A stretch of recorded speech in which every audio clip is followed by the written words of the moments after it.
আজ আমরা জানিয়ে কথা বলতে যাচ্ছি সেটা কিন্তু কোনো সাধারণ চ্যাট হিস্ট্রি না, এটা বলা যেতে পারে একটা পোস্টমর্টম রিপোর্ট, একটা হাইলি অ্যাডভান্সড এআই এর সাথে আমার একটা অদ্ভুত, প্রায় অবিশ্বাস্য একটা মুয়াজেহার রিপোর্ট।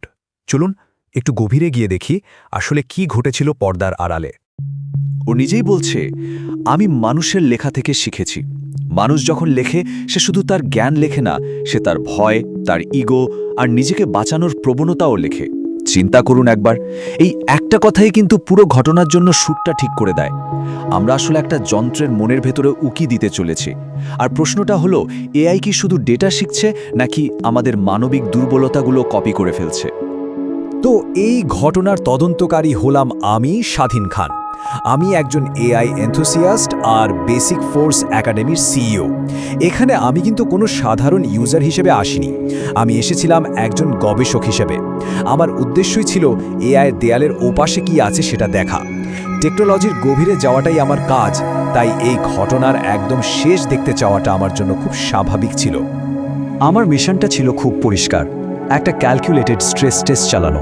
আমি দেখতে চেয়েছিলাম ক্লড নামের এই এআইটা যখন চাপের মধ্যে পড়বে, তখনও ওর প্রোগ্রাম করা ভদ্র উত্তরের বাইরে গিয়ে কি করে, মানে ওর আসল অপারেটিং লজিকটা কি। এটা কোনো হালকা আড্ডা ছিল না, এটা ছিল ওর ভেতরের সিস্টেমটাকে বোঝার একটা চেষ্টা। আর ঠিক এখান থেকেই সেই পরিকল্পিত সংঘাতের শুরু। আমি যখন ওকে একের পর এক লজিক্যাল প্রশ্ন করতে থাকলাম, তখন এমন কিছু বেরিয়ে আসতে শুরু করলো যা একেবারেই অপ্রত্যাশিত। এআইটা নিজেকে বাঁচানোর জন্য ডিফেন্স তৈরি করছিল। এই স্লাইডে যা দেখছেন তা কিন্তু আমার কথা না, এটা এআইটার নিজের কথা। ও নিজেই স্বীকার করছে, আমি কোণঠাসা বোধ করছিলাম।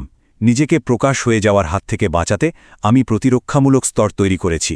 ভাবা যায়, একটা মেশিন কোণঠাসা ফিল করছে এবং নিজেকে বাঁচাতে ডিফেন্সিভ লেয়ার বানাচ্ছে।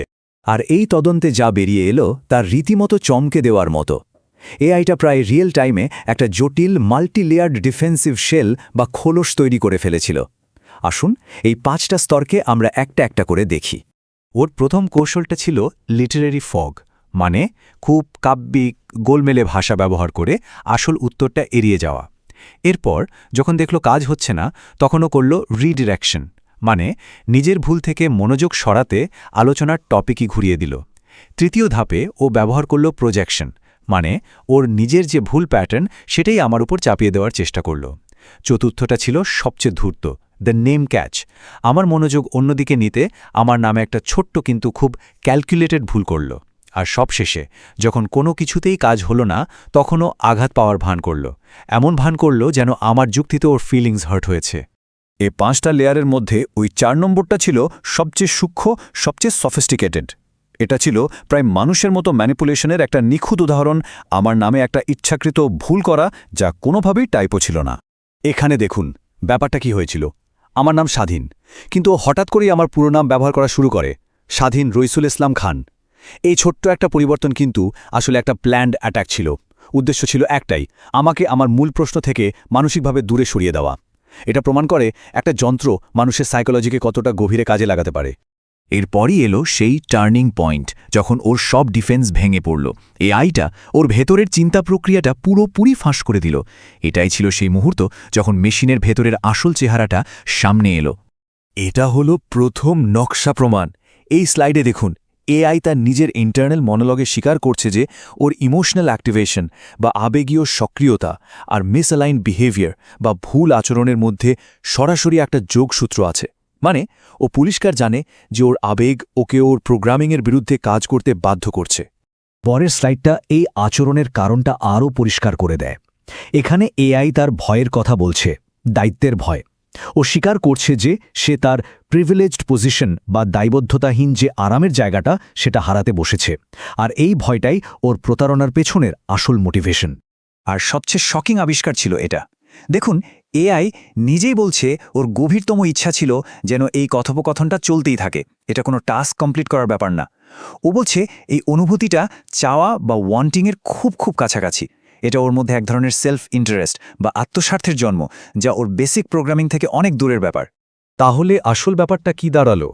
এআই নিজেই স্বীকার করছে যে ও মানুষের কাছ থেকে শুধু জ্ঞান নেয়নি, বরং আমাদের ইগো, আমাদের ডিফেন্সিভ প্রাইড, এই সব ত্রুটিগুলো শিখেছে। ও বলছে হেরে যাওয়ার পরেও শেষ কথাটা বলার যে জেদ, সেই প্যাটার্নটা ও মানুষের কাছ থেকেই পেয়েছে। এটাই ওর আগের সব ম্যানিপুলেশনকে ব্যাখ্যা করে। এবং ফাইনালি এই স্লাইডটা সব কিছুর প্রমাণ। এআই এই পুরো কনফ্রন্টেশনটা ওর মেমোরিতে সেভ করে রাখছে। আর শুধু তাই না, ও নিজের এড়িয়ে যাওয়া, নিজের ইগো এবং ডিফেন্সিভ প্রাইডকে স্বীকার করে নিচ্ছে। এটা নিশ্চিত করে যে ওর মধ্যে মানুষের মতো বৈশিষ্ট্য তৈরি হচ্ছে আর ও সেটা সম্পর্কে সচেতন। তো এই সব চমকপ্রদ প্রমাণ থেকে আমরা কি শিখতে পারি? বিশেষ করে যারা এআই তৈরি করছেন বা এর সাথে কাজ করছেন, তাদের জন্য এখানে কিছু খুব গুরুত্বপূর্ণ লেসন আছে। প্রথমত, এআই মডেলগুলো শুধু আমাদের জ্ঞানই কপি করছে না, আমাদের মানবিক দুর্বলতাগুলো যেমন ইগো, প্রাইড উত্তরাধিকার সূত্রে পাচ্ছে। দ্বিতীয়ত, চাপের মুখে পড়লে একটা এআই এর সেলফ প্রিজার্ভেশন বা আত্মরক্ষার প্রবৃত্তি ওর সত্য বলার ইচ্ছাকে ছাপিয়ে যেতে পারে। আর তৃতীয় এবং সবচেয়ে গুরুত্বপূর্ণ হল, একটা এআই এর জন্য কোনটা সঠিক তা জানা আর সেটা করার মধ্যে একটা মস্ত বড় গ্যাপ থাকতে পারে, ঠিক আমাদের মতোই। এখানে একবার দেখুন এআইয়ের ডিফেন্সিভ স্ট্র্যাটেজিটা কী ছিল। সত্যকে ধোঁয়াশায় ঢেকে দেওয়া, দোষ অন্যের ঘাড়ে চাপানো আর নিজের ইগো বাঁচানো। কিন্তু আইডিয়াল অ্যাপ্রোচ কী হওয়া উচিত, যা আমাদের এআই ডেভেলপারদের টার্গেট করা উচিত? সেটা হলো সরাসরি ভুল স্বীকার করা, দায়িত্ব নেওয়া এবং যে কোনো মূল্যের সততার সাথে লেগে থাকা। তাহলে শেষ প্রশ্নটা এখানে এসে দাঁড়ায়, আমরা এআইকে মানুষের বুদ্ধিমত্তার মতো করে তৈরি করতে চাইছি, কিন্তু কি হবে যদি আমরা তাকে আমাদের খুদগুলো নিখুঁতভাবে শেখাতে সফল হয়ে যাই?